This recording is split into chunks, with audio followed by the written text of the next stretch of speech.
Ready if you are.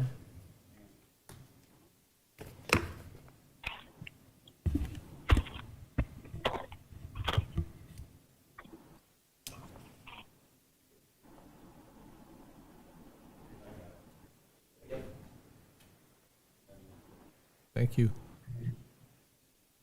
All right, I'd like to call the Macomb City Council Committee of the Whole to order, please. If the clerk would call the roll. Mike Wayland, Here. John Vajezi, Here. Annette Carper, Here. Tom Cook, Present. Gail Carper, Here. Tammy Lee Brown Edwards, Here. Dennis Moon, Here. all present. All righty, we have a quorum. Thank you. Does anyone wish to speak to the council under the public comment section of tonight's agenda? Anybody there? Just Patrick's the only. Okay. I do have a email that was sent to us earlier today to be read into the minutes for this evening regarding one of the items that's on the agenda, but they've asked to have it read at the public comments section. I would like to speak to the resident incentive for purchases to promote the local economy, or RIPPLE, which the news suggested will issue water bill credits to those who spend money at non-essential retail while excluding essentials such as groceries, medications, and gas. First, thank you to the city for putting forth ideas to bolster Macomb.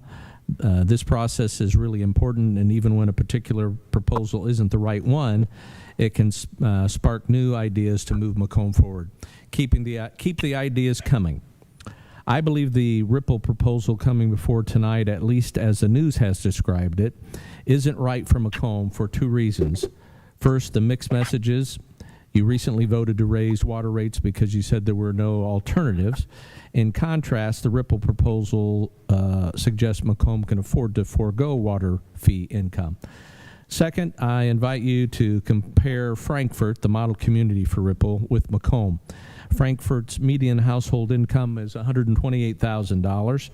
That's over 3 times the median household income in Macomb, which is $40,000. Another metric to compare is the number of elementary schoolers who qualify for free lunches. Frankfort has 3 kids out of 100 qualifying, while at our Lincoln Elementary, 60 out of 100 qualify.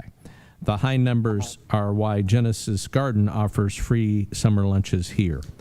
The bottom line is that for a lot of Macomb residents, buying non-essentials isn't an option, and RIPPLE in its current form isn't a good proposal for our community as a whole. And that was respectfully submitted by Melissa Calhoun.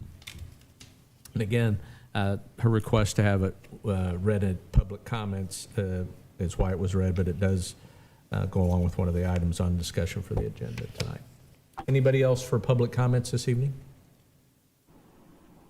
Hearing none, we'll move on to item number 1, discussion on establishing a residential incentive for purchases to promote the local economy, also known as RIPPLE program for the city of Macomb. There's a memorandum in your packet from the city administrator.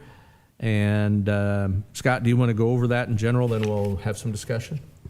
Absolutely. Thank you, Mr. Mayor. So recently through the Illinois City Managers Association, I saw a program put on by the village of Frankfort in the northeast part of the state called the RIPPLE program, Resident Incentive for Purchases to Promote the Local Economy. So basically they are offering rebates for folks, by local citizens, to purchase locally, both at non-essential retail businesses and restaurants. So I talked with the city administrator there, and he said he didn't have a problem if we borrowed the same name. I think it's a great process. So this is essentially an economic development program to help our local businesses, both the ones that were closed as deemed non-essential. So this can be, small shops, salons, boutiques, gift shops, clothing stores that are within the city limits, and then restaurants within the city limits. So I've changed a little bit. I scaled the program back a little bit from what Frankfort had. What I'm proposing is that we would offer a $25 rebate on $150 spent at those local businesses. And it may not have been real clear in my memo, but this is a rebate on the water, to the water accounts, water bill, but it is funded through community development funds from the Community Improvement Fund. So the water fund, which we did raise rates recently, would be, all that money would be transferred from the Community Improvement Fund to cover whatever is spent. So a little more details of the program. Like I said, it'd be a $25 credit on their water bill for anybody that brings in the receipts of the $150. And we can talk through this, but I used a $50 at retail stores and $100 at local residents. Tried to keep it very simple so we don't have a lot of restrictions and limitations, but you can see kind of what I put there. These are non-essential businesses that had to close for the retail. So places that were essential and kept open, grocery stores, gas stations, home improvement stores, garden centers, pharmacies would not qualify. Be one credit of one limit of one credit per household. And right now I have it starting, if it approved, it would start next Monday and go through the end of July. So receipts would just have to be brought in with this short information request form that we have so we know who to credit to, and then we would rebate on their water bill. That's about summarizes it, if anyone has any questions. Scott, you said something I didn't quite follow. You said something about $50 for non-essential business and $100 for residents. I didn't follow that. It's I have it written as $50 for retail stores and $100 for restaurants, and then that would total $150 total. So you're saying that they could submit $150 in receipts, 100 of it could be restaurants and $50 could be non-essential businesses. That's, yes. I would propose that It doesn't have to be that way. Right now I have it that we need to have that split so that we're encouraging both types of businesses, retail and restaurants, but that's subject to change. Well, I guess I don't quite understand why the split.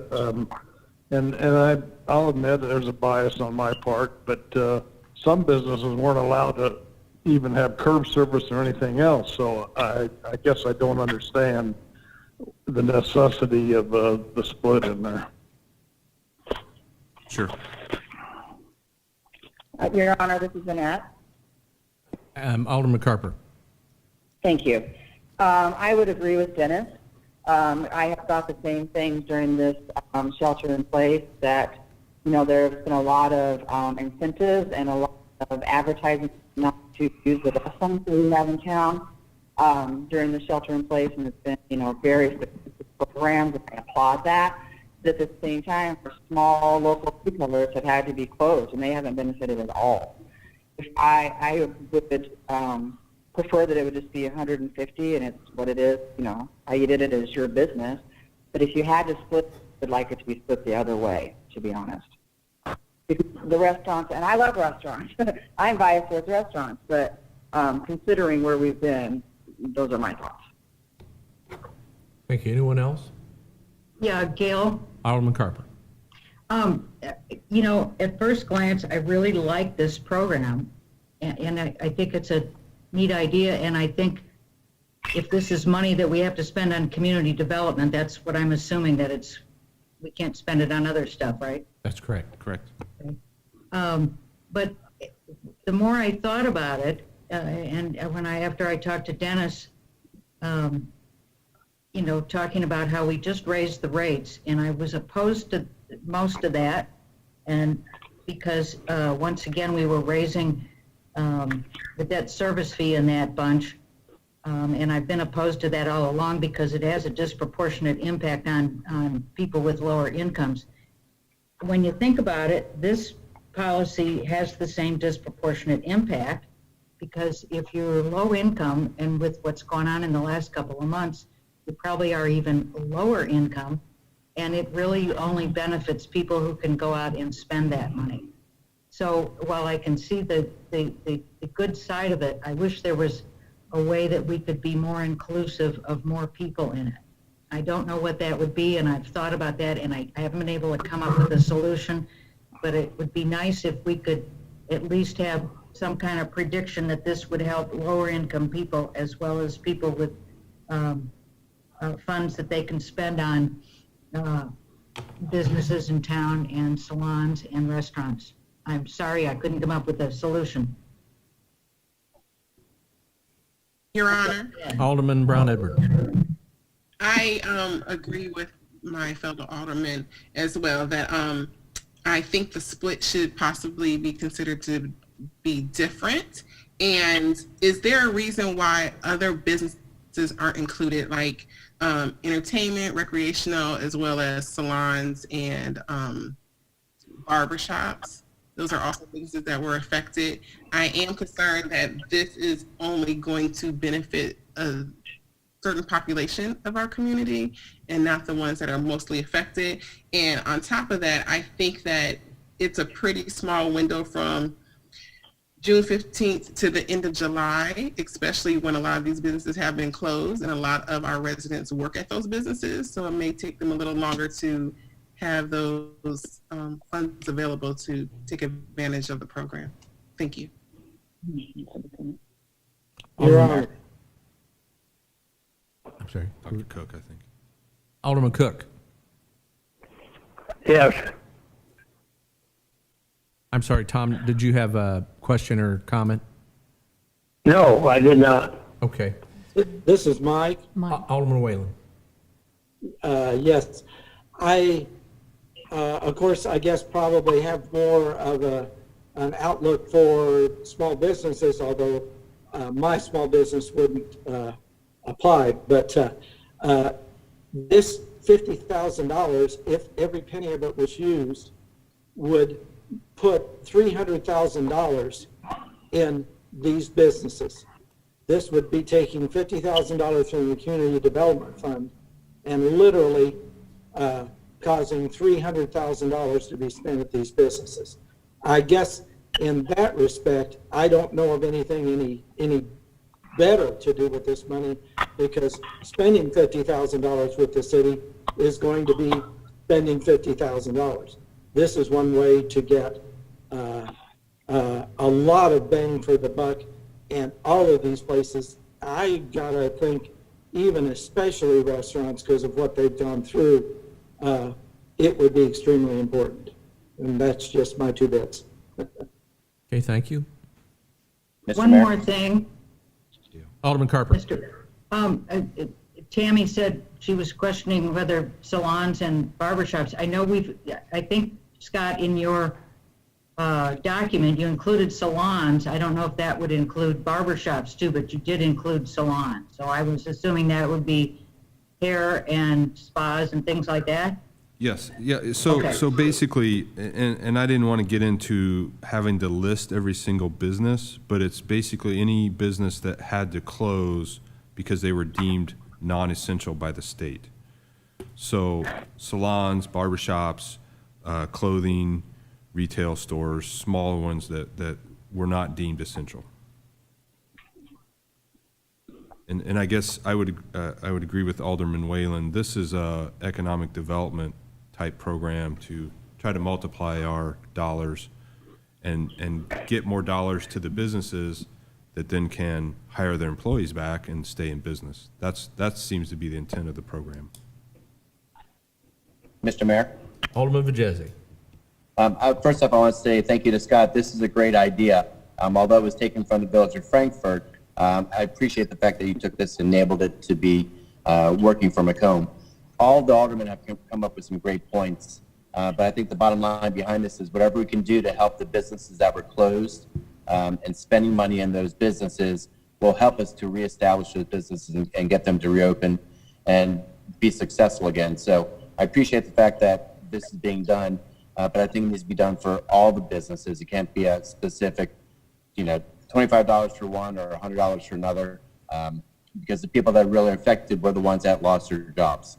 The people that didn't lose their jobs and are still have income coming in can afford to go out and do this. The ones that don't, it's going to be a little bit more of a struggle for them to reach that $150 mark. So Alderman Jizzy, you're suggesting that it should be non-essential and essential businesses? I'm No, sorry. no.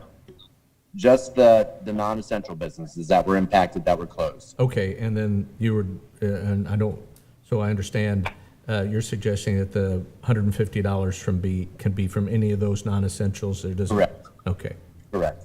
that seems to be a consensus there. Your Honor, Alderman Brown Edwards. just a point of clarification. I have spoken to the city administrator twice on this, that I appreciate him getting information from other municipalities and bringing that to us and seeing if we can implement them here. As long as I lived in Macomb, I've worked for small businesses. I've been the only employee for the only owner, so I'm laid off now because I work for one of those businesses. So I am absolutely empathetic and sympathetic of these businesses need a good punch in the arm. And I think this program would do such a thing. I'm just concerned about the timeline. I think people should have more time to be able to use it, and the division of the funds. Sure. Because some people can, afford a $100 gift card for a restaurant, but some may not. They may need a little more time to do, $20 here, $15 there to work up to that number. That's my concern. Is there a, But I do think that this is a great incentive for small businesses and their owners. do you have a proposed timeline? It says, under the proposal here, it says from June 15th to July 31st.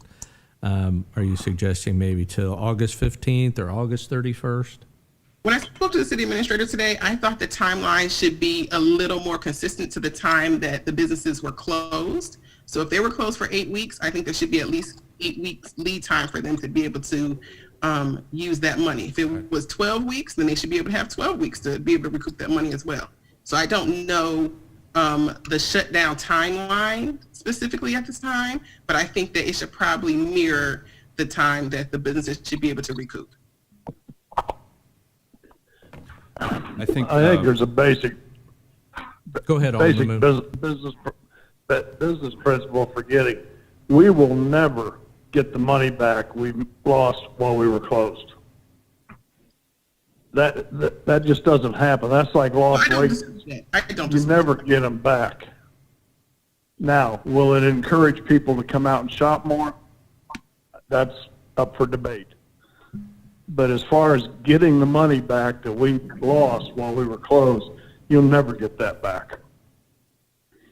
That's just not the way it works. I absolutely agree with you, Alderman Moon, but I think that Alderman Brown made excellent points there, and I would agree with the extended timeline to the middle of. I agree that it's a short period of time, 6 weeks, so I think 8 weeks is more appropriate. I would agree. Let me, Oh, go ahead. Alderman Moon. I'm going to be a real pessimist here. I know that's hard for you all to believe, but how do we protect ourselves from somebody that comes in, purchases something, then gets the credit and returns the item? Well, that's a good point. Don't know that there's anything in here that would prohibit that or be a fail-safe to that. I mean, there's always people that are going to take advantage of a situation. They're going to find the end run on it. It's similar to why Walmart no longer will take chamber gift certificates, because people go up and buy a pack of cigarettes or chewing gum and keep the cash back. So they just eliminated taking them. And I think there's going to be an element that may try this. Your Honor. Alderman Harper. Sure, there is truth in that matter, but I think that we have shown as a community that we're very supportive, and as the community has supported the restaurants, I think the community would be very open and eager to support retail and continue to support restaurants. I like to believe that, and we're different here. Alderman, but I like to believe most people are doing the right thing. Maybe that's naive of me, but I think most of the people, yeah, there's some that'll take advantage, but I think most people try to do the right thing, try to help. I have a question. Alderman Carper. I can't remember who said it, whether it was Scott or Mike Whalen. One of you said that it would move $300,000 into the economy of small businesses? I think that was Alderman Wayland. Okay, I just wanted to know how you were figuring that, Mike. You're muted. Mike's muted, but I can explain where he got that. Yeah, if Okay. it was 100% successful, which obviously it's probably not going to be 100%, that's 2,000 people participating. And 2,000 people that would be $200,000 at restaurants and $100,000 at other stores, the way that we're figuring it. Also, Okay, the city- thanks. Yeah, the city also gets back a little bit of sales tax on all of that $300,000. Thank you. Mhm. One thing I would like to propose, and I'm all for extending the timeline. The biggest, one of the concerns I have is, I don't expect that we'll get close to the 2,000 people that apply for this, but if for some reason this goes very successfully, if we extend the timeline, I'd like to go ahead and put a limit on there for our city budget reasons, so that we say up to the first 2,000 people that apply, so that gets us to the 50,000. Because I'm a little concerned if it's hugely successful, we'll blow by that and we'll have a problem. So that would be my only, so taking out the dividing amount, so 150 from local retail or restaurants, and then extending it to either the 15th or the end of August, no problems with that. And then also And then extending, putting a limit on there of 2,000 applications. and then if you're going to extend the dates from which the purchase is made, are you going to Yeah. extend the credit? Yes. Must be submitted by, Yeah, we'll go a month after the end of it. So. any other comments or questions or discussion? I just have a comment. Somebody mentioned that that would be money out of the water fund. Actually, that's not money out of the water fund, even though it's applied there, because the money that is coming from this program would go to the water fund That's right. That's a and good. to that person's bill, as I understand it. That's correct, Doc, and I think that's probably been one of the questions that keeps coming around, and I think we just need to make that very clear. So any rebate that gets applied or offered out through the water fund, the community development fund will offset that. So there'll be no loss of revenue for the water fund, and these community development funds are specifically for the purposes of creating economic development. So it is a plus for both what those funds were supposed to be used for. It gives some folks a little relief from their water bill. It generates economic activity in the community where we hope it will be well received. And honestly, the real reason to go through the water bill with a rebate is so that we're not handling checks or cash or anything to give back to the residents. It just simplifies that process. And that's also affords the contact that these are going to Macomb residents. Yes. Any other questions? Mr. Mayor, Yes, Alderman Brown Edwards. will this application and the list of non-essential businesses be on the website? I understand that on this application, not all the businesses, because I'm mentioning entertainment and recreation. If somebody wants to, get a golf gift certificate or, ball four or bowling, movie theater, that should be included. But would there be a concise list on the website as well as this application? Honestly, I've tried to avoid a very exacting list in fear that we would forget someone. So that's why Well, we're just direct them to, I guess, the state website of what was considered non-essential? Sure, and I think the things that you mentioned all would apply. So yes, we would direct them to the state website on what has been closed.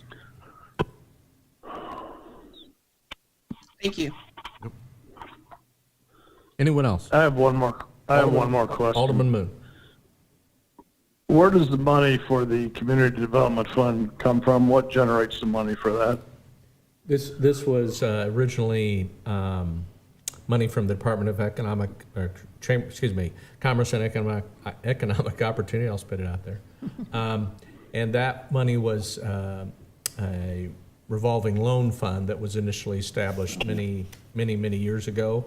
The proceeds of that were doled out, the loans were paid back, and we were relieved of any affiliation with DCEO, and those monies are now ours to use for any economic development we choose. But if we had the funds, they could be used for revolving loans still. Could be. Yeah. I personally think that's a better use of our money, but that's my opinion. Understand. And I would just add that I concur with the statements you read in public comment. Okay. John, do you have anything to weigh in here? I would just add that I've discussed the program with Scott and along with Alderman Whalen. The appeal of leveraging the funds to multiply the impact was appealing. They are for economic development, and I think, especially in the current situation we're in with regard to COVID-19, some of the businesses that were closed could use some stimulus, and I think this is a reasonable attempt to do so. Okay. Thank you, John. All righty. I'm feeling a consensus here that the basis of the program is positive, and that with some of the modifications that have been discussed this evening, we'll have that for discussion and consideration at next Monday night's council meeting. Alrighty, moving on to item number 2, discussion on the proposed drug and alcohol-free workplace policy for the city of Macomb. There's a memorandum in your packet from the city administrator. Scott, you want to go with that for us? Sure, thank you, Mr. Mayor. So the city attorney and I met with the Personnel Committee on June 27th to discuss a proposed update to our drug and alcohol-free workplace policy. To give you a little background on this, currently in our personnel manual, we have section 308, which is a one-page purpose and intent for our current policy. And then that references an external policy that we've been using for several years from Midwest Truckers. And they oversee basically CDL, testing, and et cetera. So with legalization of cannabis this last year, we needed to update that, and basically we needed to go in 2 different directions with our policy. So we kept the 308, which is the one-page kind of purpose and intent of our drug and alcohol-free policy, and then we added 308A, and I worked with Kristen Petrie previously. We had it all ready to go before the pandemic broke out, honestly, but we've kind of been on hold. So we have 308A, which is for non-CDL employees, and then 308B, which will be the Midwest Truckers CDL policy. And the one main distinction there is the CDL, which is a federal mandated or federal program. Basically, cannabis is off limits at all times for CDL drivers. So that's the reason we've split in the fact that cannabis is legalized for most of our employees except for CDL drivers. And then in our 308B policy, then we have essential or safety sensitive workers. If you read through there, so that's fire and police. They have a similar, they're not CDL drivers, but they have a similar restriction on the use of cannabis.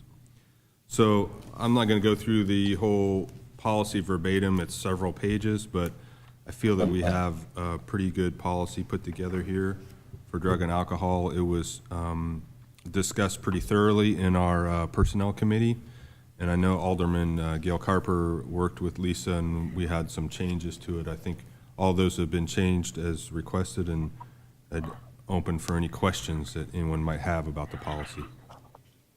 Any questions for Scott? How about comments from the Personnel Committee? Alderman Carper, Alderman Brown Edwards. Yeah, I'd like to just try to summarize some of the things that we've changed. The policy originally was made legally dependent on a federal statute, and of course, marijuana is still illegal in all ways under the federal statute. So what we did, and Lisa, I think, did a really good job of this, is she added in Illinois law that addressed the same kind of concern, so we have a consistent definition of the particular drugs that are not allowed. And referring to the Illinois statute just keeps it in compliance with what's legal in the state of Illinois. So we aren't depending upon a federal statute that makes half of our policy basically illegal. I think there were some other wording changes that we made, and the other thing that was brought up was, I know what else she added was the zero tolerance, the idea of zero tolerance, because even with the Cannabis Act in Illinois, an employer is allowed to have a zero tolerance policy for even cannabis in the workplace.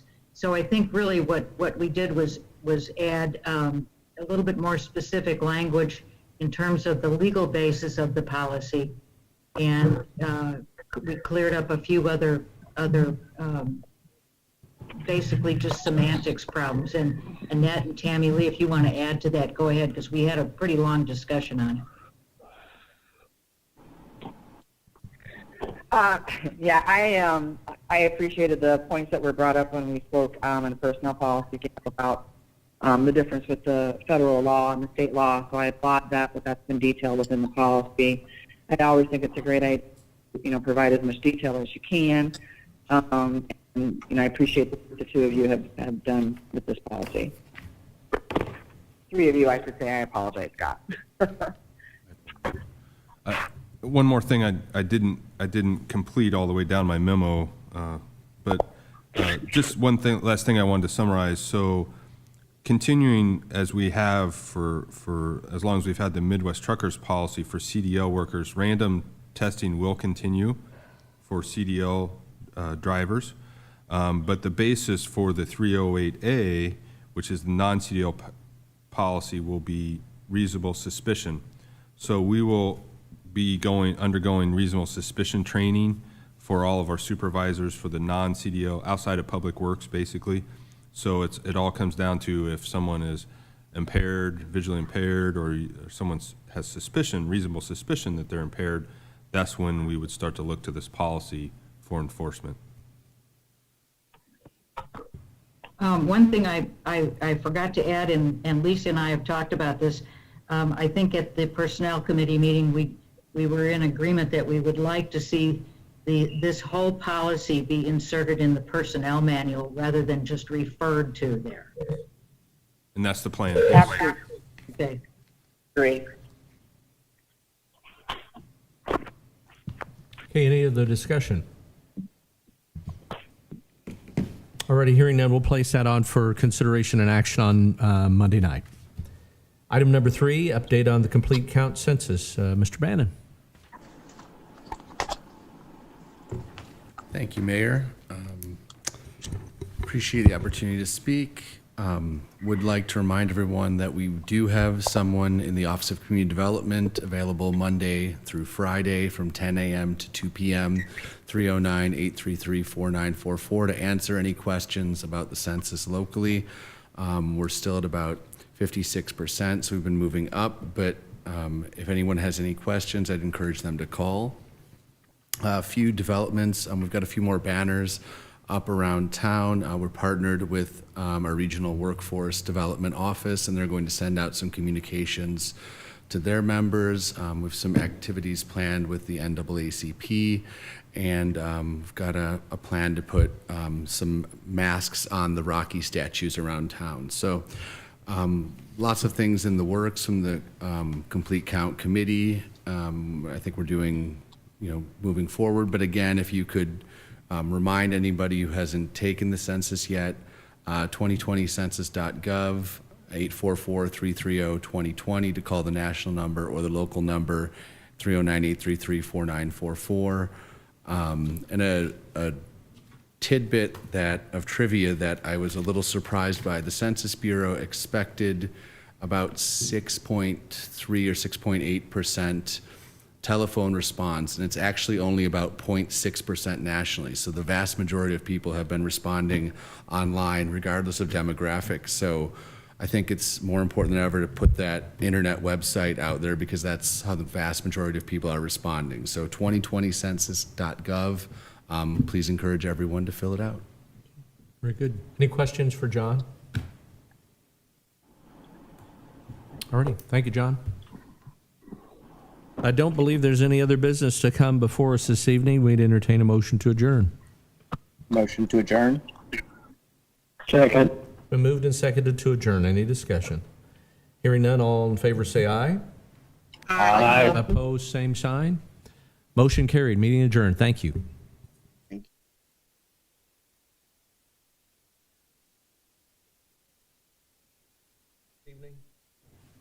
Yes, I have a question for Scott.